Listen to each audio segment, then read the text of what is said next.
আসসালামু আলাইকুম। স্বাগতম সবাইকে এমডি শাওন এফএল চ্যানেলের পক্ষ থেকে।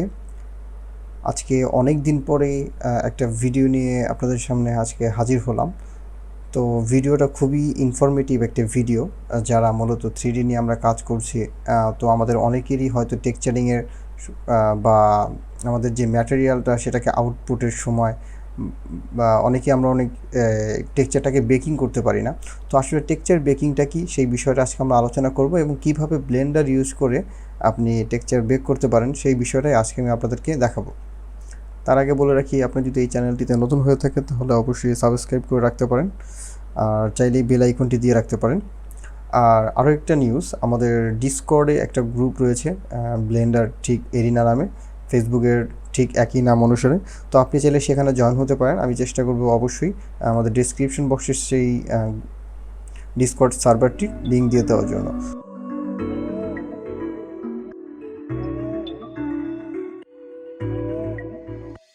তো সবার আগে আমরা চলে যাই ব্লেন্ডারে। তো টেক্সচার বেকিংটা কি সেই প্রসেসটা বোঝানোর জন্য চলুন আমরা একটা ম্যাটেরিয়াল বা টেক্সচার আমরা তৈরি করি।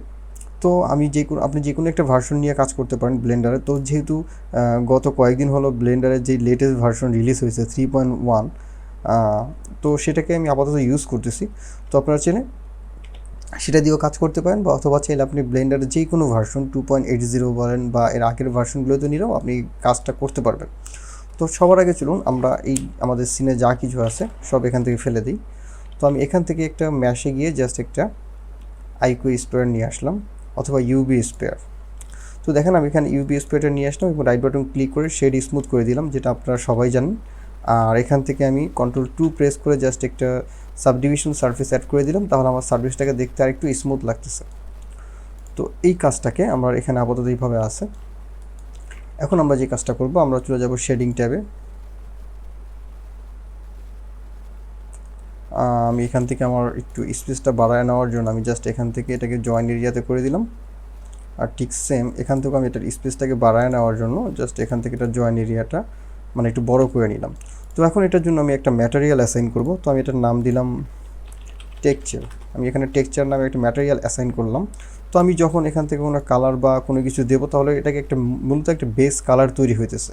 কিন্তু আমি যেহেতু অনেক সময় আমরা যেভাবে কাজটা করি, ধরেন আমি একটা নয়েজ টেক্সচার নিলাম, আমি নয়েজ টেক্সচারটা নিয়ে এটাকে আমি এরকম বেস কালারের সাথে দিয়ে দিলাম। তাহলে দেখেন আমার এই নয়েজ টেক্সচারটা একটা ভ্যারিয়েশন তৈরি করলো। আমি চাইলে এটাকে স্কেল বাড়িয়ে বা কমিয়ে এরকম একটা কালার জেনারেট করতে পারি, অথবা চাইলে এখান থেকে আমি কালার ভেরিয়েশন আনার জন্য আমি এখান থেকে একটা কালার আমি ইউজ করতে পারি। এতে করে কী হলো, আমার এখানে দুই ধরনের কালার তৈরি হলো। তো আমি চাইলে এখান থেকে আমার যে ব্ল্যাক কালারটা আছে এখানে আমি অন্য যে কোনো একটা কালার দিতে পারি। চাইলে আমার এখানে যে হোয়াইট কালারটা আছে সেখানে আমি অন্য একটা কালার দিতে পারি। এমনকি চাইলে আমি আরও একটা প্লাস বাটন দিয়ে নতুন একটা কালার আমি এখানে নিয়ে আসতে পারি, সাপোজ এরকম। তো আমি চাইলে এটার ভিতরে আরও ভেরিয়েশন আনতে পারি। এর জন্য আমি একটা ভর্নয় টেক্সচার ইউজ করতে পারি, আমার পছন্দের একটা নোটস। তো আমরা এই ভর্নয়টা ইউজ করতে পারি, সেটা নয়েজ থেকে ভর্নয়তে যাবে এবং ভর্নয় থেকে এই কালারটার ভিতরে যাবে। এই কালারটা গিয়ে শেষ আমার বেস কালারের সাথে অ্যাড হবে। তো আমি এখানে দেখেন বিভিন্ন টাইপের স্কেল আছে, এই স্কেলটাকে বাড়ায় আমি কিন্তু এরকম তিনটা কালারের খুব সুন্দর একটা কি বলে ম্যাটেরিয়াল কিন্তু আমি জেনারেট করতে পারলাম। তার আগে আমরা এটাকে একটু সেভ করে নিই, তা না হলে দেখা যাবে যে আমাদের কাজটা আমরা আর খুঁজে পাইতেছি না। আমি ডেস্কটপে গেলাম এবং আমি একটা নতুন একটা ফোল্ডার তৈরি করি, টেক্সচার বেকিং। তো আমি এখানে জাস্ট বেক লেখা জাস্ট আপাতত জাস্ট সেভ করলাম। এরপর আমি এখানে আমি কি করলাম, ঠিক সেম জিনিসটাকে আমি এটার যে ভ্যালুটা আছে, আমি এই নয়েজ এবং এই ভার্নের যে ভ্যালুটা আছে এখানে আমি একটা কালার র্যাম নিলাম আরেকটা নতুন। মানে আমি আগে একটা ম্যাটেরিয়াল তৈরি করতেছি এবং এই ম্যাটেরিয়ালের যে কালারটা আছে এটাকে আমি আমার রাফনেসের সাথে অ্যাড করে দিলাম। আর এইটার যে কালারটা আছে কালার ভ্যালুটাকে আমি ফ্যাক্টরের সাথে অ্যাড করে দিলাম। কালার ভ্যালুটাকে আমি ফ্যাক্টরের সাথে অ্যাড করে দিলাম। তাহলে দেখেন এখন কি হলো, আমার এখানে একটা ভেরিয়েশন তৈরি করলো। আমি চাইলে এখান থেকে আমার যে রাফনেসের যে ভ্যালুটা আছে সেটাকে আমি এখান থেকে কমাতে পারবো, অথবা চাইলে আমি এখান থেকে ফালাই দিতে পারি। আমি চাইছি আমার একটু রাফলি হবে, মানে একটু দেখতে একটু গ্লোসি একটা লুক দেবে। এবং আমি আরও একটা বাম্প নোট নিয়ে আসি, যেহেতু আমরা টেক্সচার, যাতে করে আমরা টেক্সচারের যে বেকিংয়ের পার্টটা আছে খুব ভালোভাবে যেন বুঝতে পারি। এর জন্য আমি এখান থেকে জাস্ট নর্মাল থেকে এই নর্মালটাকে অ্যাড করে দিলাম। আর এইখানে আমাদের যে কালারটা আছে, ঠিক এই কালারটাকে আমি হাইট ম্যাপের সাথে অ্যাড করে দিলাম। একটু সময় নিচ্ছে আমাদের। তো এতে করে দেখেন তো কী হলো, এই যে আমাদের এই ম্যাটেরিয়ালের ভিতরে একটা বাম্পি একটা এফেক্ট তৈরি হলো। আমরা যদি একটু এটাকে যদি একটু বাড়ায় দিই, এখান থেকে যদি করে দিই 5, তাহলে দেখেন আরেকটু বোঝা যেতেছে। আমরা সরাসরি চাইলে এটাকেও এখানে কানেক্ট করে দেখতে পারি।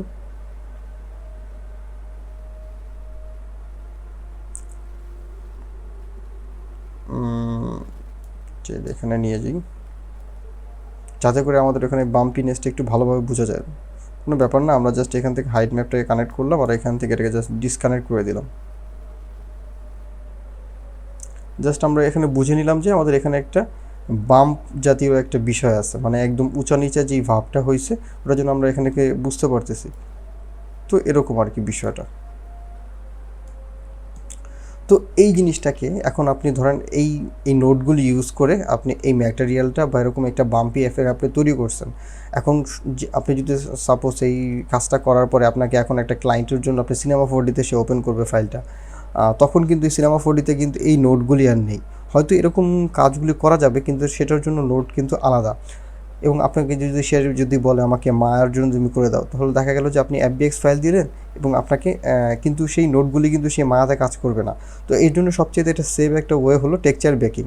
মূলত যারা সাবস্টেন্স পেইন্টারে টেক্সচারিংয়ের কাজগুলো করে থাকে, তো সেখান থেকে টেক্সচারটাকে বেক করে নিয়ে আসা হয়। তো সেখানে তেমন কোনো ঝামেলা হয় না। কিন্তু আপনি যদি 3D সফটওয়্যার থেকে মানে বেক করতে যান, তাহলে একটুখানি আপনার কিছু প্রসেসের মাধ্যমে যেতে হয়। তো ব্লেন্ডারের প্রসেসটা আজকে আমরা দেখব। তো আপনি চাইলে জাস্ট এটাকে একটা পিভিআর ম্যাটেরিয়ালে কনভার্ট করে নিতে পারেন। তো আমরা এটাকে কীভাবে করতে হয় সেটাই আজকে আমরা এখন দেখব। তো আমি প্রথমে আমার যে অবজেক্টটা আছে এটাকে আমি এরকম এডিট মোডে গেলাম এবং ফেস সিলেকশন মোডে গেলাম। আর আমি এখান থেকে আরেকটা নতুন উইন্ডো নিলাম। এই উইন্ডোটার নাম দিলাম আমি ইউভি এডিটর। এতে করে কী হলো দেখেন, আমি যেই ফেসগুলো ধরছি ফেসগুলো এখানে দেখাইতেছে। আমি এখান থেকে জাস্ট সবগুলো সিলেক্ট করলাম, ইউ থেকে স্মার্ট ইউবি প্যাক করেছিলাম, মানে কিবোর্ড থেকে ইউ প্রেস করে এবং ওকে দিলাম। এবং দেখেন আমার যে এই যে টেক্সচারটা রয়েছে এটা এখানে মানে ইউবিতে প্যাক হয়ে গেল। এখন এটাকে আমি জাস্ট বেক করব। তো বেক করার জন্য আমাদের সবার প্রথম যে কাজটা সেটা হলো আমাদের এটাকে আনর্যাপ করে নিতে হবে। আমি আরেকবার দেখাচ্ছি, কিবোর্ড থেকে জাস্ট ইউ প্রেস করে স্মার্ট ইউবি প্যাক এটাকে করে দিলেই মোটামুটি আমাদের এটা একটা স্মার্টলি ওর নিজের মতো করে সে একটা ইউবি এখানে আমাদের আনর্যাপ করে দেবে। আপনি চাইলে আপনি নিজের মতো করে এটাকে আনর্যাপ করে সাজাতে পারেন, অথবা চাইলে আপনাকে যেভাবে মনে চায় আপনি সেভাবে এটাকে অ্যারেঞ্জ করতে পারেন। এর পরবর্তী যে কাজটা হলো আমাদের রেন্ডার মোডে চলে যেতে হবে এবং এখান থেকে চলে যেতে হবে সাইকেল। কারণ টেক্সচার বেকিং শুধুমাত্র আপনার সাইকেলে কাজ করে। আর আপনার যদি এখান থেকে ডিভাইস থেকে অবশ্যই সিলেক্ট করে দিবেন সিপিইউ। এরপরে আপনি একদম নিচে চলে যাবেন, দেখেন এখানে লেখা আছে বেক। তো এই যে যখন আমরা বেকে চলে যাব, এখান থেকে আমাদের এখন বেকের কাজগুলো করতে হবে। তো এই যে আমরা টেক্সচারটা দেখতে পাচ্ছি, এই পুরো টেক্সচারটা হলো এখন বর্তমানে একটা কম্বাইন করা। তো আমি প্রথমে এটার যে বেস কালারটা আছে সেটাকে আগে আমি বেক করব। এর পরবর্তীতে আমি এটার যেই রাফনেস ভ্যালুটা আছে, যেটার মাধ্যমে আমার এরকম একটা গ্লোসি ভাব আসছে, আমরা যদি একটুখানি রাফনেসটাকে আরেকটু কমিয়ে দিই, দেখেন এই যে একটা গ্লোসি যে ভাবটা হয়েছে, একটু বাড়িয়ে দিই। তো এই ভাবটার জন্য আমরা একটা রাফনেস মানে টেক্সচার বেক করব এবং আমাদের যেই উঁচু নিচে যে ভাবটা হয়েছে একটা বাম্পি টাইপের যেই লুকটা চলে আসছে, এটার জন্য আমরা একটা নর্মাল ম্যাপ জেনারেট করব বা নর্মাল ম্যাপ বেকিং করব। তো সবার প্রথমে আমরা একটা বাম্প, আমরা প্রথমে এখান থেকে বেক টাইপে চলে যেতে হবে। এখান থেকে আমাদের সিলেক্ট করে দিতে হবে ডিফিউজ মানে হলো আপনার বেস কালার, বা অনেক জায়গায় এটাকে ডিফিউজই বলা হয়। বিভিন্ন আপনি যদি সিনেমা 4D বা মায়াতে যদি দেখেন তাহলে দেখবেন যে ডিফিউজ কালার। তো আমাদের এখানে বেস কালার হিসাবে যেটা দিয়েছি সেটা হবে আমাদের ডিফিউজ। আর নিচে থেকে আমাদের এই যে কন্ট্রিবিউটরস টাইপের যে বিষয়টা আছে এই টিকমার্কগুলো তুলে দিতে হবে, ডিরেক্ট, ইনডাইরেক্ট এবং কালার। শুধুমাত্র থাকবে কালারটা, কারণ আমার এই টেক্সচারের কালারটাই আমার মূলত কাজে দিবে। তো এখন আমি এটাকে কিভাবে এখন বেক করব, এখন আমি যদি বেকে ক্লিক করি তাহলে দেখেন no active image found in material and texture 0 for the object. বলতেছে এটার জন্য কোনো অ্যাক্টিভ ইমেজ পাওয়া যেতেছে না, তার আগে আমাদের এটার জন্য একটা অ্যাক্টিভ ইমেজ বানাইতে হবে। তো আমাকে এখান থেকে আপনি ইমেজ বানাইতে পারেন বা এখানেও একটা ইমেজ নোট নিয়ে আপনি এখানে বানাইতে পারেন। তো আমি এখানে প্রথমে একটা বানাইতেছি এবং পরবর্তীগুলো আমরা এখান থেকে বানাবো। তো আমি এখানে যদি নিউতে প্রেস করি তাহলে দেখেন আমাদের এখানে একটা নিউ ইমেজ, এটা নতুন একটা ইমেজ বানানোর জন্য আপনাকে বলতেছে। এটাকে আমি নাম দিলাম বেস কালার। বেস কালার যেহেতু আপনার বোঝার সুবিধার জন্য। তো আপনি এই টেক্সচারের সাইজটা ঠিক কতটুকু করতে চাচ্ছেন, আপনার যতখানি বড় দিবেন ততটাই আপনার হাই কোয়ালিটি হবে। তো আমি আপাতত রেন্ডারিং সুবিধার জন্য আমি এই টেক্সচারিং সাইজটা 1020 মানে 1024 পর্যন্তই রাখলাম। তো এবার জাস্ট আমি এটাকে একটু ওকে করে দিলাম। আপনি চাইলে এখান থেকে যে কোনো কালার দেন, এটা কোনো ম্যাটার করে না। এবার জাস্ট আমি ওকে করে দিলাম। তাহলে দেখেন আমার ইউভিতে একটা ব্ল্যাক একটা ইমেজ এখানে চলে আসছে। এইবার আমি এখানে জাস্ট শিফট এ প্রেস করে আমি একটা ইমেজ নোট নেব, ইমেজ টেক্সচার নোট। এখানে দেখেন আমার এই ইমেজ নোটটার ভিতরে জাস্ট আমি এখানে ড্রপ ডাউনে গিয়ে জাস্ট আমার এই বেস কালারের যে ইমেজটা আছে এটাকে জাস্ট সিলেক্ট করে দেব। দেখেন আমি প্রথমে কি করলাম, আমরা এখান থেকে চলে গেলাম সাইকেল রেন্ডার ইঞ্জিন এবং এখান থেকে ডিভাইস হিসেবে সিপিইউ সিলেক্ট করে দিয়েছি। এরপরে আমরা জাস্ট বেকে চলে গেছি এবং এখান থেকে আমাদের ডাইরেক্ট আর ইনডাইরেক্টের টিক মার্কটা তুলে দিছি এবং বেস কালারের জন্য আমরা সিলেক্ট করে দিয়েছি diffuse. Diffuse means base colour. এরপরে আমরা একটা ইমেজ জেনারেট করছি, সেটা আমার কতটুকু সাইজে চাচ্ছিলাম সেরকম সাইজে। এরপর আমাদের এই ইমেজটা সিলেক্ট থাকবে আর আমাদের এই ম্যাটেরিয়ালটা সিলেক্ট মানে আমাদের এই অবজেক্টটা সিলেক্ট থাকবে। এরপরে জাস্ট আমি একটু বেক করব। দেখেন আমি যদি এখন বেকে ক্লিক করে দেখুন তাহলে নিচে এই জিনিসটা বেকিং হচ্ছে।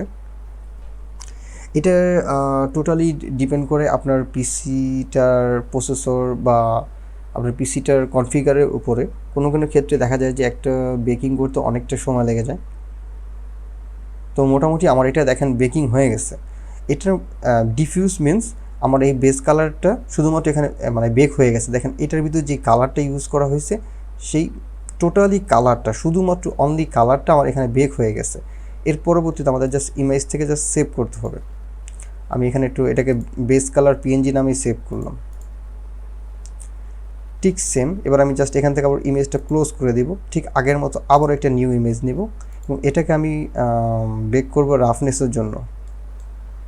তো আমরা এখান থেকে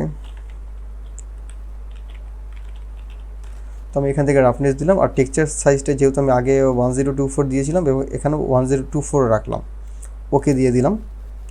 আর এখান থেকে গিয়ে জাস্ট আবার আমার সেম বেস কালারের থেকে জাস্ট রাফনেসটাকে জাস্ট সিলেক্ট করে দেব। সিলেক্ট করে দেওয়ার পরে এবার আমরা জাস্ট এখানে সিলেক্ট থাকবে এবং এখানে সিলেক্ট থাকবে আর এখান থেকে ডিফিউজের জায়গায় আমরা করে দিব রাফনেস। এবার যদি আবার টেক্সচারটাকে একটু বেক করি তাহলে আমার যে রাফনেস ভ্যালুটা আছে এটার জন্য একটা টেক্সচার বেকিং হয়ে যেতেছে। ভিডিওটা যারা একটু প্রথম দেখতেছেন বা টেক্সচার বেকিং নিয়ে যাদের আইডিয়া নেই তাদের একটু প্রথম দিকে একটু কষ্ট হইতে পারে বোঝার জন্য। তো যেহেতু আমাদের এখানে শুধুমাত্র 0 এবং 1-এর ভিতরে একটা ভ্যালু, তো এখানে তেমন কোনো বিষয় আমাদের আসে নাই। যদি এখানে কোনো বাম্পি টাইপের কোনো বিষয় থাকতো বা ম্যাটেরিয়ালটা যদি ওই রকম হইতো তাহলে আপনি এখানে কিছু এফেক্ট দেখতে পারতেন। তো আমরা এখানে জাস্ট এটাকে জাস্ট সেভ করে ফেলবো। সেভ এস রাফনেস পিএনজি আমি সেভ করে ফেলছি। এরপর আমরা আরেকটা ম্যাপ জেনারেট করব। এটাকে ক্রস দিয়ে কেটে দিলাম, নিউ, এখানে আমি নাম দিলাম নর্মাল। ওকে, ঠিক সেম আমাদের এখান থেকে যে সিলেক্ট করে দিতে হবে আমাদের নর্মাল আর এখান থেকে রাফনেসে গিয়ে আমাদের এখান থেকে সিলেক্ট করে দিতে হবে নর্মাল। তাহলে আমাদের যে বাম্পি যেই এফেক্টগুলো আছে এটার জন্য একটা ম্যাপ এখানে তৈরি হয়ে যাবে। আমি জাস্ট এখান থেকে আবারও বেক করে দিলাম।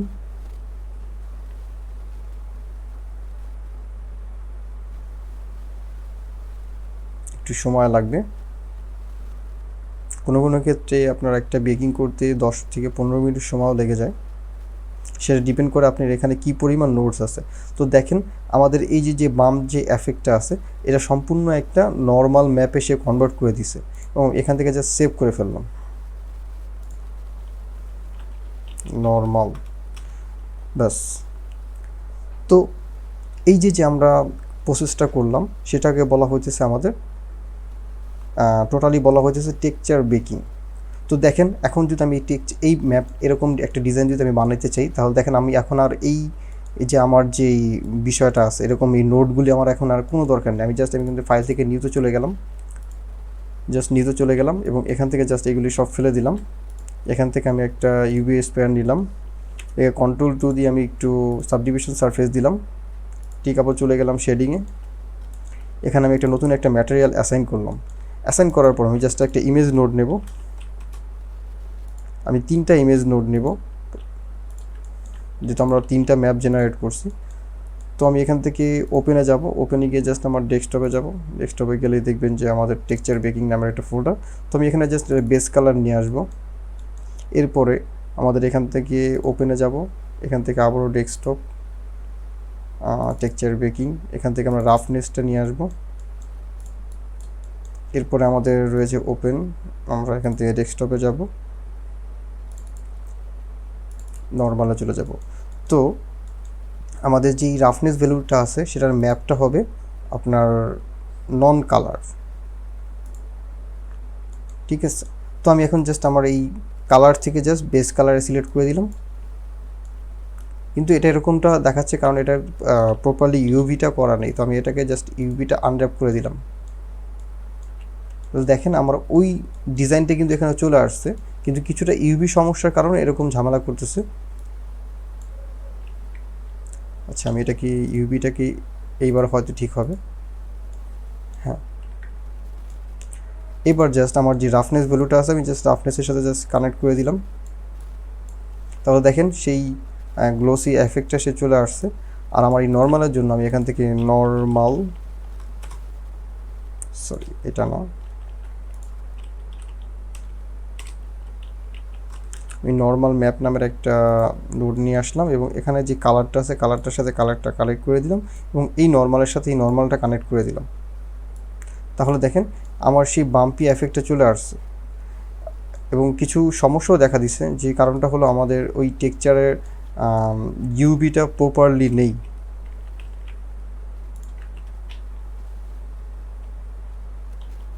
টেক্সচারটা প্রপারলি ইউভি আনর্যাপ করা নেই। আমরা যদি একটু ইউভিতে গিয়ে যদি একটু দেখি, দেখেন এটার সাথে কিন্তু টোটালি এটা মিলতেছে না, সেই কারণে আর কি একটু টেক্সচারগত একটা ঝামেলা হয়েছে।